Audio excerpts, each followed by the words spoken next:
Here we got a rather lengthy problem.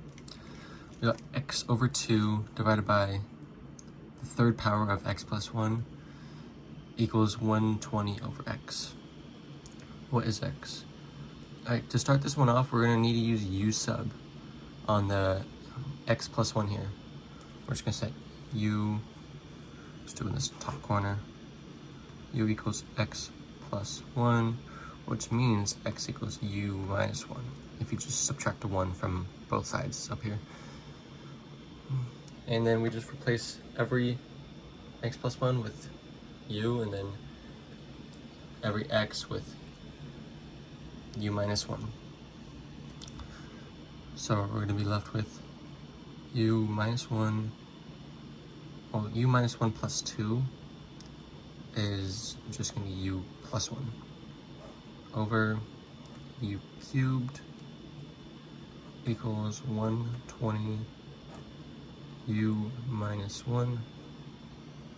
And we can cross multiply and simplify.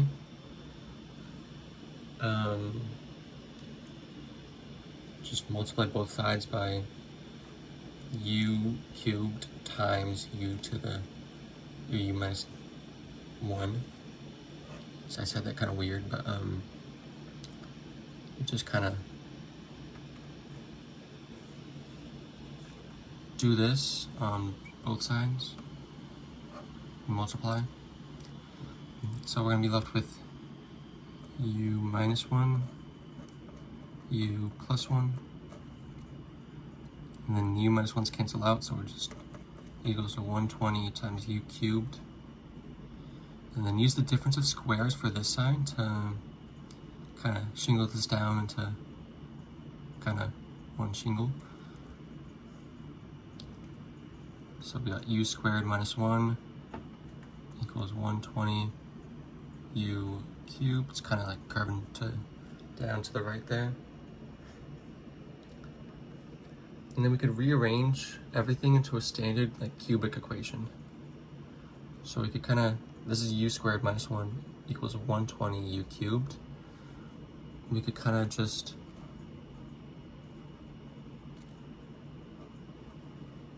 bring everything from the left onto the right by subtracting it, or adding, like subtracting the u squared and adding the 1.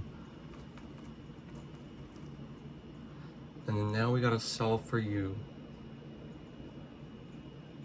We could look for rational roots. That's all we're gonna look for. I already searched it up. There's like 1 rational root and then 2 imaginary. We're just gonna be looking for the rational root because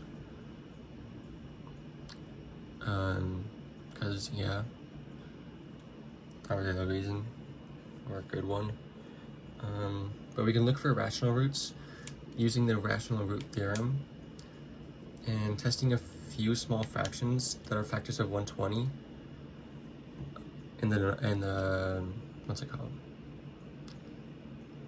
Testing a few small fractions that are factors of 120 in the denominator. We could try negative 1/5. I mean, there's more, but like, you just set u equal to negative 1/5. You'll see. So, and this is the rational root theorem. I don't know if I said that. I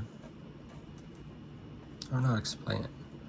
So search it up if you're lost.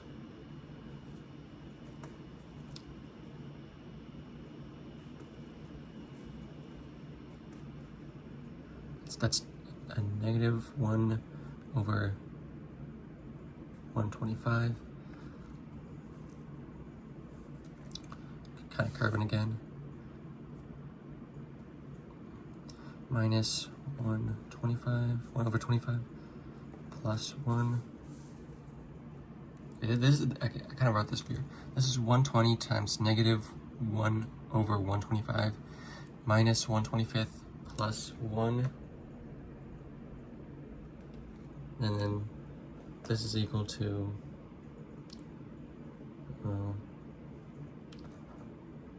24/25 if we or negative 24/25 if we like combine those two. I think you divide by 5, yeah. Or 10, no, 5, it's 5, right, yeah. 5 times 24 is 120, yeah, 120, okay. We got negative 24 fifths plus 1 25th, wait, no, it's minus. Minus 1 25th plus 1, and, well, this adds to negative 25 25ths, which is 1. Add that to 1, and you get 0. So this is true, this one works. And, well, that's what the answer is. X is equal to negative 1/5.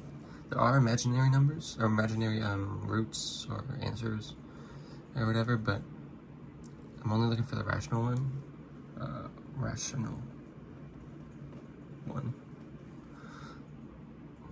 And to use this, I don't know how to explain it, but to get this answer, we had to use, what was it called? Rational root theorem.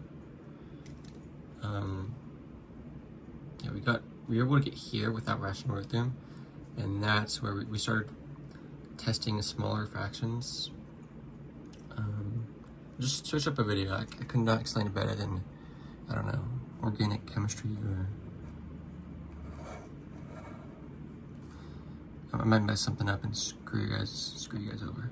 But the answer is x equals negative 1/5. I kind of ruined the 5 there. No, don't get out of your seats. I kind of like got distracted. That's u, and we're looking for x. So kind of take away that circle by making a wiggly circle, obvious counter. So we have u equals negative 1/5. I literally did not even leave the seat, I just caught myself. And we have, where's u? If u is equal to negative 1/5, yeah, then we just plug it in. Since x equals u minus 1, u is equal to negative 1/5, so x equals negative 6/5, or negative 1.2 if you're weird. Yeah, I'll call you out for being weird. No, I don't care. But this is the final answer. Like I'm sitting down and then, I don't know, a train hit me in the frontal lobe, and I'm like, oh shoot, that's what u equals, not what x equals. Kind of lost track of the u, I guess, I don't know. But this is the final answer. X is equal to negative 6/5.